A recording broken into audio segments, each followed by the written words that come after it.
Okay,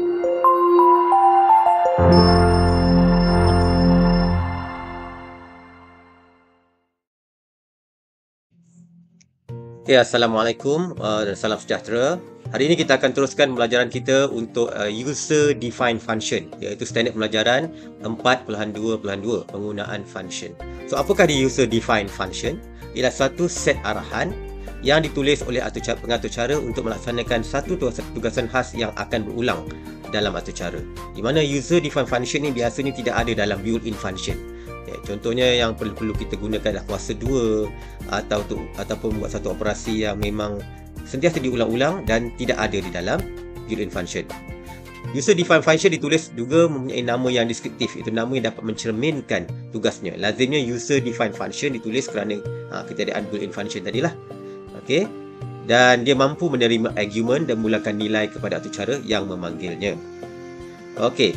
Dalam contoh 4.9 dalam buku teks, penggunaan user defined function yang mengira kuasa 2 dalam bahasa pengaturcaraan Python. So, dalam kuasa 2 dalam Python tidak ada built-in function untuk kuasa 2. Jadi, pengguna atau pengatur cara terpaksa membangunkan satu user defined function, iaitu dengan menggunakan arahan seperti ini. Define kuasa 2 def ni adalah define lah. Okey. Kuasa 2, kemudian dalam kurungan x ni adalah parameter dia. Okey, parameter.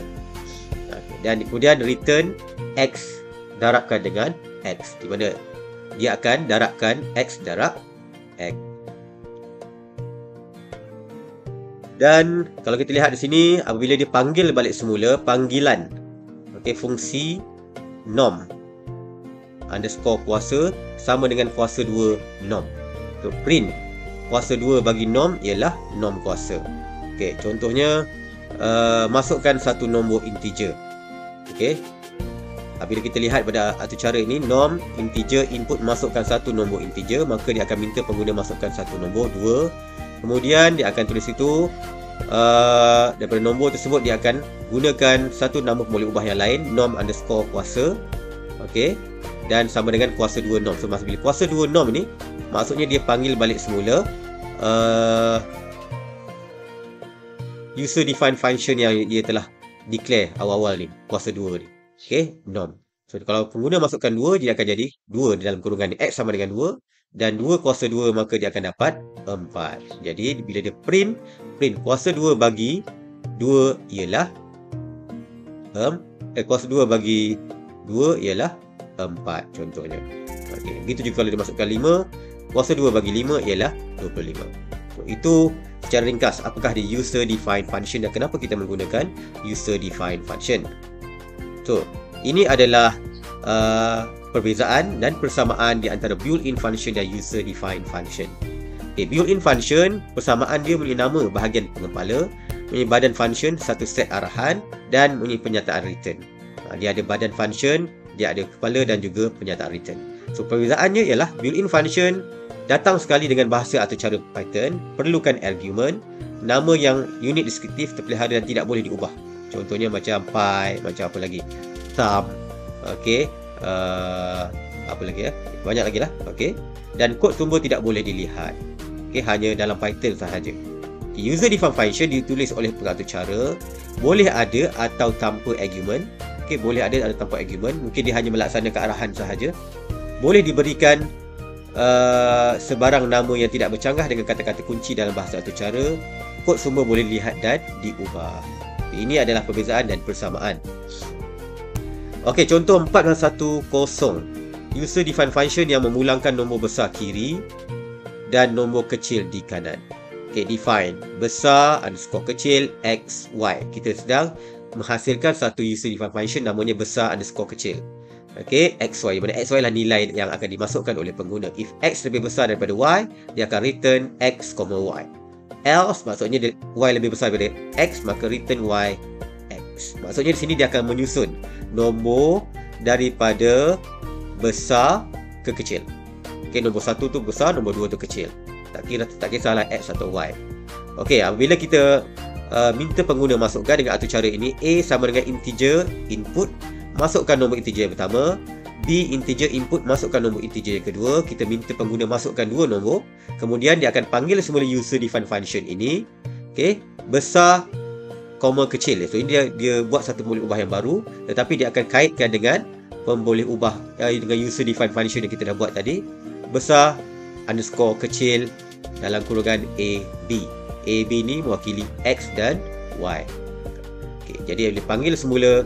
Maka apabila pengguna masukkan nombor integer yang pertama 6, masukkan nombor integer yang kedua 9, maka dia akan bandingkan adakah 6 lebih besar daripada 9. Jika betul, dia akan return XY 69. Okey, 69. Tetapi dalam kes ini 6 lebih kecil dari 9, jadi akan return 96. Okey, 96. Tetapi sebab sini ada arahan print nombor besar lebih besar daripada kecil. Okey, jadi nombor besar lebih besar kecil maksudnya print nombor, okey, nombor, kemudian besar. Besar ialah 9 dan lebih besar daripada kecil. Kecil ialah 6. Satu lagi kalau kita lihat dekat sini, dia ada simbol square bracket ni. Cikgu lupa nak tekankan. Square bracket ni maksudnya itu ada satu senarai. Kita dah belajar dah dulu senarai. Okey, besar, kecil. Maksudnya dalam senarai ini ada besar, koma, kecil. Okey, besar, koma, kecil. Jadi maksudnya sini bila dia susun YX ni, Y akan jadi besar, X akan jadi kecil. So dia akan printkan, terus dia akan ambil besar mana? Besar, dia akan ambil dekat sini. Dan lebih besar daripada kecil. Kecil dia akan ambil di sini. Okey, di dalam item tersebut. Dalam senarai tersebut.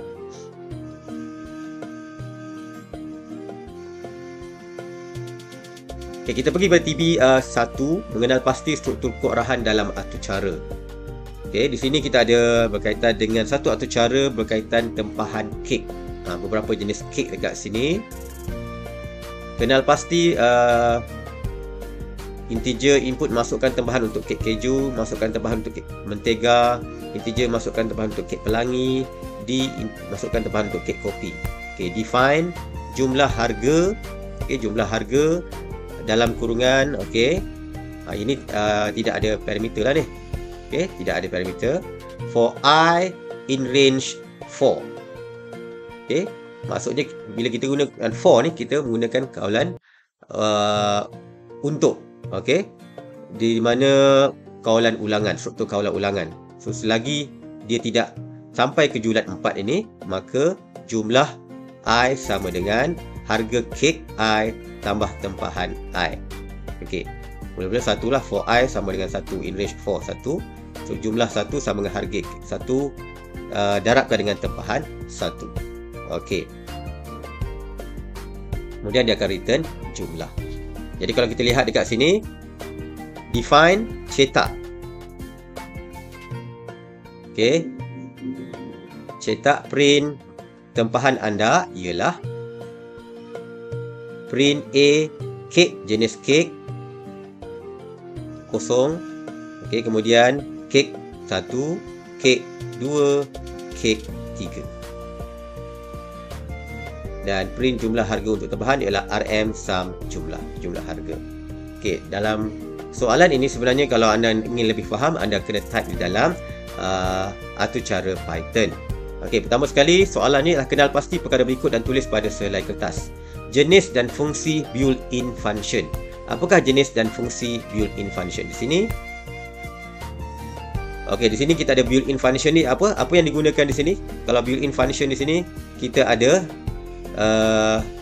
input. Input adalah built-in function, iaitu meminta pengguna memasukkan sesuatu nilai. Integer juga adalah built-in function, iaitu untuk mengisytiharkan bahawa sesuatu nilai itu adalah dalam bentuk integer, nombor bulat. Okey. User ada lagi tak? Print. Print juga adalah built-in function, iaitu arahan untuk memaparkan output. Okay. Kemudian B, user define function. Okay, ada tak user define function di sini? Ada, iaitu bila ada df ni, itulah dia user define function, iaitu nama dia ialah jumlah underscore harga dan form dia punya badan atau cara yang ni lah, dan return dia ialah jumlah. Okey, itu adalah user define function. Tugas dia ialah untuk mengira jumlah harga kek yang didarabkan dengan bilangan tempahan kek. Dan output auto cara. Bagaimanakah rupa output auto cara? Jadi yang itu mungkin anda kena buat dalam Python. Okey, dan cuba lihat bagaimanakah bentuk auto cara, output dia. Apa yang kita dapat kenal pasti di sini, bila ada print tu maksud dia akan keluarkan contohnya print tempahan anda ialah begitu. Okey, di mana print kek, jenis kek kosong dan sebagainya. Kek kosong, kek 1, kek 2, kek 3. Kek kosong ni apa maksudnya? Kek kosong maksudnya kek dalam item dia, dalam senarai jenis kek tu, item yang pertama. Kosong ni pertama lah. Mana dia? Kek keju. Okey. Kek item yang satu mana? Mentega. Jenis kek bagi item yang kedua mana? Pelangi. Jenis kek yang ketiga, kek kopi. Jadi dia akan printkan. A tu apa pula? A, B, C ni apa? A ni pula adalah bilangan kek yang ditempah. Contohnya kalau kek keju ditempahkan 2, maka A sama dengan 2 kat sini. B adalah bilangan kek untuk mentega, C bilangan kek untuk pelangi, dan D untuk bilangan kek untuk kek kopi. So sepatutnya tanpa menggunakan auto cara Python, sebenarnya anda boleh agak dah bagaimana rupa output auto cara tersebut. Okey, cuma di sini berhati-hati di sini, apakah kesannya apabila kita letakkan /n dah dua kali ni. Okey, itu akan menyebabkan pertamanya tempahan anda, itu perkataan ayat perkataan tempahan anda ini akan berada pada baris yang baru. Okey, dah cuba dah lihat sendirilah apa kesan dia nanti. Contohnya kalau cikgu cuba typekan di sini menggunakan online Python.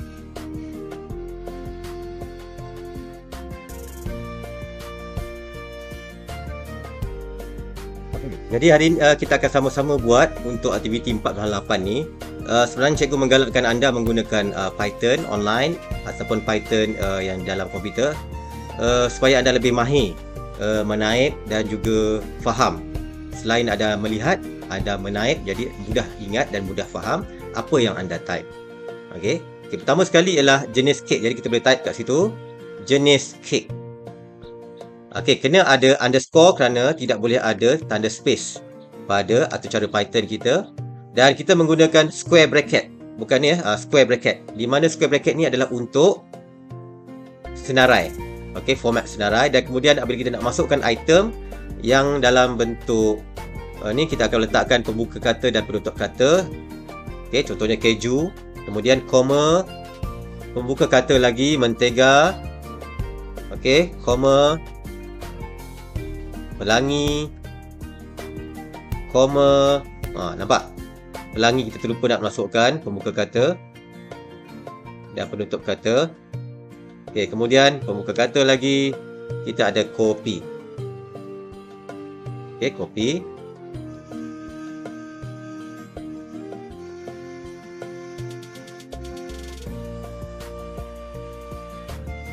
Okey, seterusnya baris yang baru, dia akan mengira harga kek. Okey, harga underscore kek. Okey, sama dengan pembuka kata, square bracket. Dia akan masukkan 40. Okey, ini adalah nilai harga dia, 35, 30. Okey, harga kek keju ialah RM40. Harga kek mentega RM35, harga kek pelangi RM35 dan harga kopi RM30. Okay, ini juga adalah senarai untuk harga kek. Dan jumlah sama dengan dia akan buat satu senarai juga kat situ. 0, 1, 2, 3.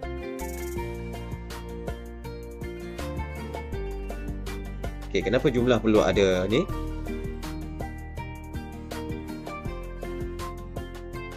Okey, tak apa, kita teruskan dulu. Okey, kemudian baris yang seterusnya dia akan buat satu pemboleh ubah, iaitu dinamakan sebagai A, di mana A adalah sama dengan integer. Maksudnya kita nak declarekan bahawa nilai yang dimasukkan adalah bentuk nombor bulat, integer dalam kurungan input. Input maksudnya kita meminta pengguna masukkan satu nilai. Dan apabila kita nak masukkan teks, kita letakkan pembuka kata, penutup kata. Dan perkataan yang kita nak masukkan iaitu masukkan tempahan untuk kek keju. Okey. Dia dah buatkan kurungan, penutup kurungan pertama dan kemudian kurungan yang seterusnya. Okey. Kemudian baris yang baru pula, kita boleh copy paste yang ini. Okey, kita masukkan pula nilai dekat sini ialah B. Masukkan tempahan untuk kek mentega. Okey, kemudian baris yang baru, paste lagi. Yang ni kali akan boleh ubahnya namanya ialah C. Masukkan tempahan untuk kek pelangi.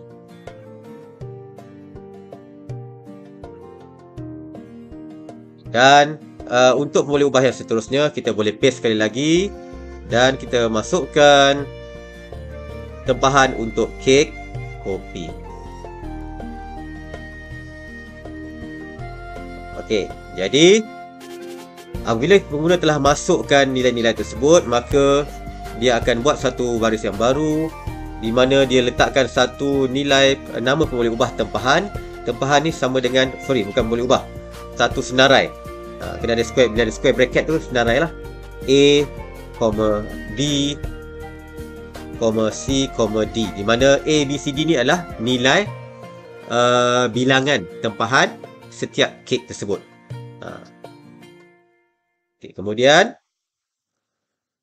baris yang seterusnya dia membina satu user defined function. Okay, define function, kita akan type DEF, kemudian diberikan nama dia jumlah underscore harga. Okay, dan ada kurungan di situ dan jangan lupa 2 titik di situ. Itu adalah format dia lah sebenarnya, kamu kena ikut sahaja. Dan dia menggunakan arahan for.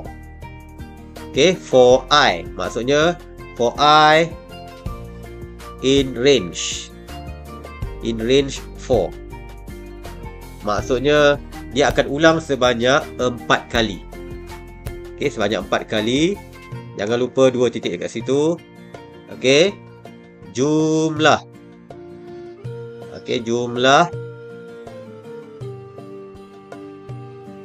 Okay, apa maksud format jumlah I ni? Jumlah I ni maksudnya adalah jumlah dia akan pergi kepada senarai jumlah. Sebab bila ada square bracket, maksudnya dia cuba panggil senarai. Senarai kita dah declare kat sini, senarai jumlah ialah 0, 1, 2, 3. Jumlah I. So, kalau jumlah I bermula dengan apa? 0. So, I 0. So, jumlah 0 sama dengan harga kek. Harga underscore kek. Okay, square bracket I.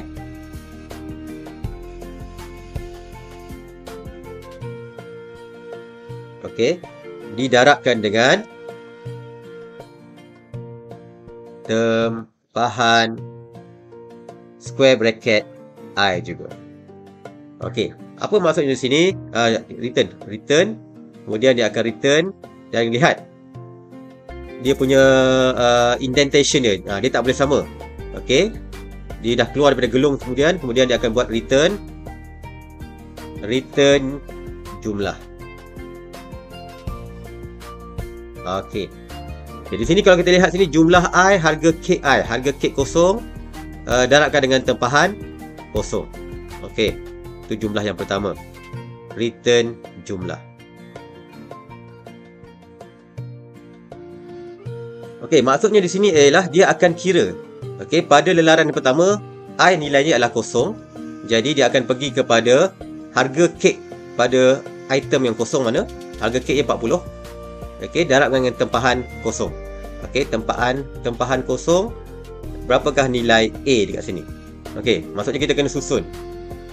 Kalau senarai jenis kek tu dia bermula dengan keju, mentega, pelangi, kopi, maka bila input sahaja perlu juga susun ikut keju, mentega, pelangi, kopi. Dan begitu juga dengan pengiraan untuk jumlah harga, dia akan susun ikut keju, mentega, pelangi, kopi. Jadi harga kek dia akan bermula daripada harga kek keju dan tempahan kek keju. Kemudian dia akan ulang balik semula untuk for I in range 4. Tadi I 0, sekarang I dah jadi 1. Bila I 1, harga kek pada item 1 ialah 35, didarabkan dengan tempahan 1, tempahan pada item 1, nilai dia B. B adalah nilai untuk bilangan kek mentega. Okey, return jumlah. Okey, itu secara ringkas lah, nak fahamkan bagaimana user define function itu berfungsi. Okey, kemudian baris yang seterusnya dia akan define cetak. Dia akan buat satu lagi user define yang baru, iaitu cetak.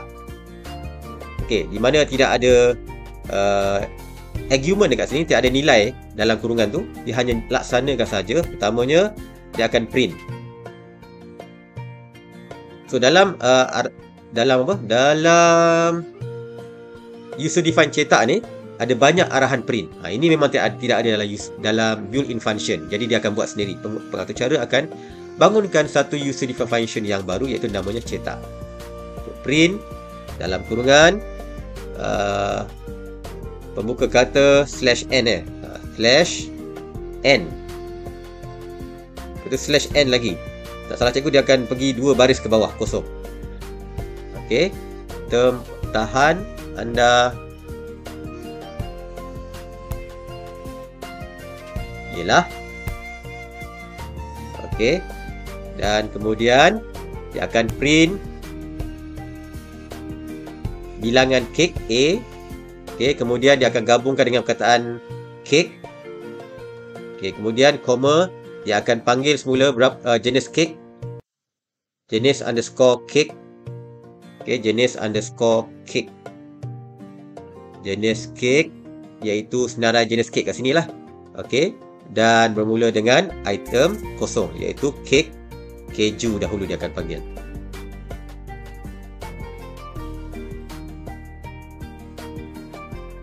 Okey, kemudian dia akan print lagi untuk kek yang seterusnya.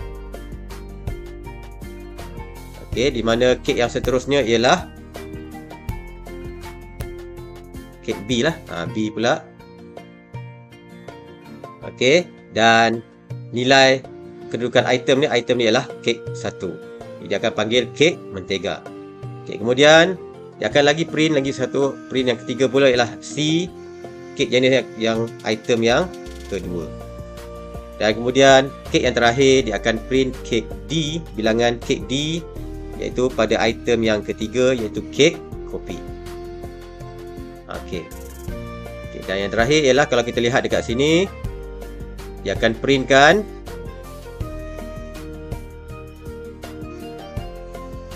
bila ada simbol pembuka kata dan kemudian ada /n tu, maksudnya dia akan pergi baris yang baru. Dia akan langkau satu baris. Dan jumlah harga untuk tempahan ialah RM. Okey, kemudian dia akan gabungkan dengan, dia menggunakan arahan apa di situ? Sum. Maksudnya dia akan jumlahkan berapakah, sum ni adalah built-in function yang ada dalam Python. Dia akan sumkan berapakah jumlah. JUMLAH, mana jumlah ni ya? Jumlah kat sini. Jumlah.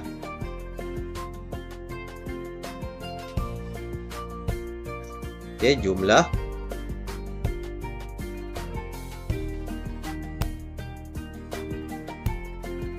sum jumlah. Dan kemudian baris yang terakhir dia akan pergi kepada indentation yang asal, jumlah harga. Jumlah underscore harga dan cetak.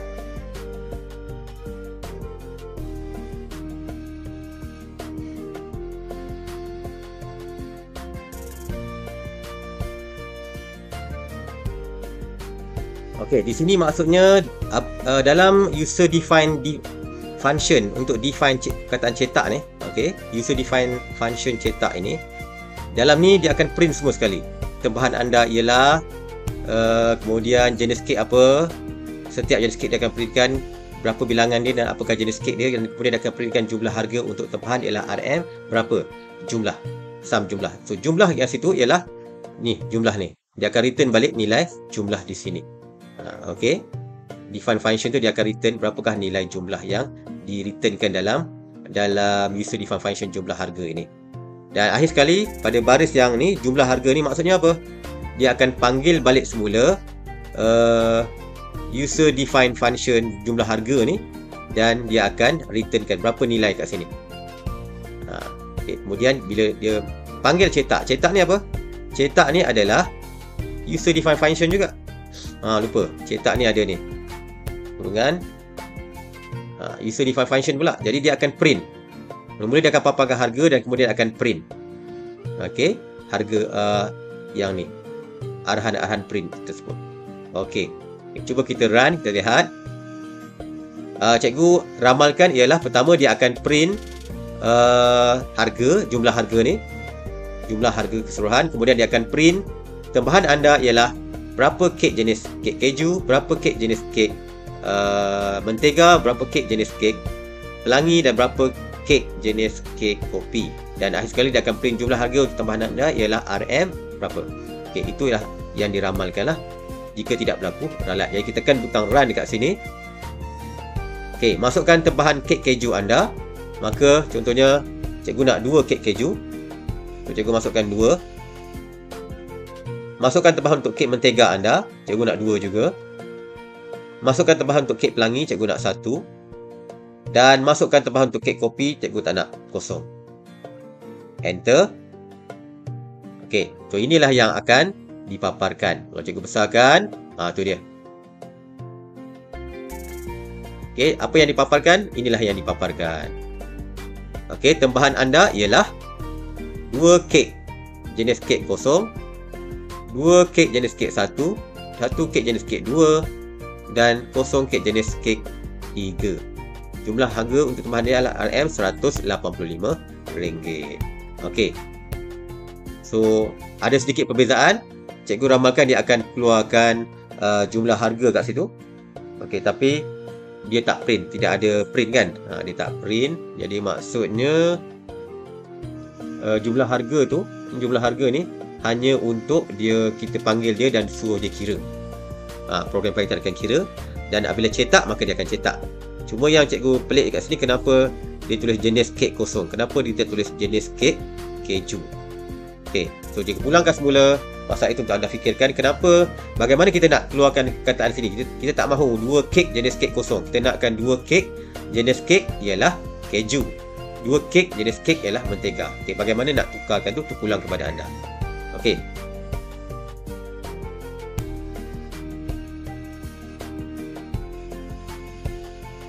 Okey, so sini cikgu dah nampak dah apa ralatnya, iaitu sepatutnya kalau kita lihat dekat sini. Okey. Print A kek pembuka kata, kek penutup kata. Kemudian koma jenis kek kosong. Cikgu apa yang cikgu buat ialah penutup kata cikgu berada di hujung. Sepatutnya dia berada di selepas kataan kek itu.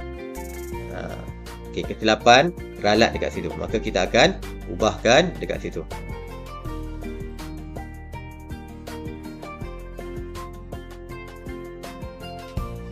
Okey. Kita cuba run lagi sekali.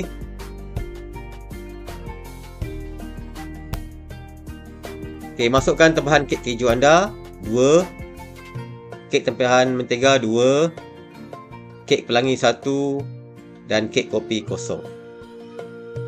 Okey, maka betul lah. Tempahan kek anda ialah 2 kek keju, 2 kek mentega, 1 kek pelangi, 0 kek kopi. Jumlah harga untuk bahan adalah RM185. So, itu untuk tugasan pada hari minggu ini. Okey, selamat mencuba. Sekian, terima kasih. Okey, untuk minggu ni juga sebenarnya kita ada TP2, iaitu tahap penguasaan 2, memberikan sekurang-kurangnya 2 contoh bagaimana penggunaan struktur kearahan dalam menyelesaikan masalah. Okey, cikgu dah berikan satu soalan di sini. Tuliskan sama ada pemasalan di bawah menggunakan struktur kearahan built-in function, user defined function ataupun procedure. Okey, contoh di sini, mengira baki pembelian di koperasi sekolah. Apakah jenis struktur kearahan yang sesuai di sini? Nak kira baki. Okey, nak kira baki dan benda ni berulang-ulang. Nanti pelajar pertama datang beli aiskrim, pelajar kedua datang beli roti dengan aiskrim, pelajar ketiga datang beli roti aiskrim dengan keropok. Okey, pelajar ketiga datang beli aiskrim, roti, keropok dengan air Milo. So, bagaimana nak kira baki dan sebagainya. Jadi benda ni sentiasa berulang. Jadi kita kena menggunakan apa? Iaitu user defined function. Sebab kita nak kira baki dan nak kita pulangkan nilai. Dia nak kira pulangkan berapakah baki tersebut, maka kita menggunakan function. User defined function. Situ. Okey, yang kedua, memaparkan nama murid yang hadir ke sekolah. Dia hanya memaparkan sahaja tanpa memberikan pulangan nilai. Okey, jadi bila memaparkan sahaja mungkin boleh menggunakan built-in function iaitu print ataupun procedure. Okey, mana-mana pun betul. Yang ketiga, menjumlahkan bilangan murid yang ponteng kelas. Bila nak jumlahkan maksudnya dia kena guna user defined function. Dia kena jumlahkan dan kemudian dia kena pulangkan semula berapakah nilai jumlah tersebut. Okay, nombor 4, memaparkan profil pemain dalam permainan PUBG. Okey, dalam kes ini dia memaparkan profil. Hanya memaparkan sahaja tanpa memulangkan sebarang nilai, tanpa sebarang proses pengiraan dan sebagainya. Jadi ini adalah lebih kepada procedure. Dan yang kelima, mencari kekerapan suatu nombor dalam senarai. Mencari kekerapan sesuatu nombor dalam senarai. Okey. Ini kita boleh menggunakan prosedur sahaja. Ataupun prosedur ataupun user. Mungkin user defined function untuk mengira. Okay, untuk mengira kekerapan. Okey. Ini anda jawab dalam Google Form. Soalan yang seterusnya TP2 juga. Tahap penguasaan 2 juga. Tetapi yang ini lebih kepada bagaimana untuk anda melengkapkan satu contoh penggunaan function yang tidak lengkap. Okey, contohnya first name, nama pertama sama dengan apa? Masukkan nama anda. Apakah yang sesuai arahan built-in function untuk nombor 1? Cikgu tak nak sebutkan, anda cari sendiri. Second name, input, masukkan nama sekolah anda. Okey, kemudian nombor 2 dikosongkan. Apa khabar? First name tambah dengan space tambah second name. So, ini soalan yang paling mudah anda jawab. Letakkan apakah nombor 1, apakah nombor 2. Maka jika anda dapat jawab, anda akan dapat TP, tahap penguasaan yang kedua. So, itu sahaja untuk minggu ini. Okay, selamat menjawab.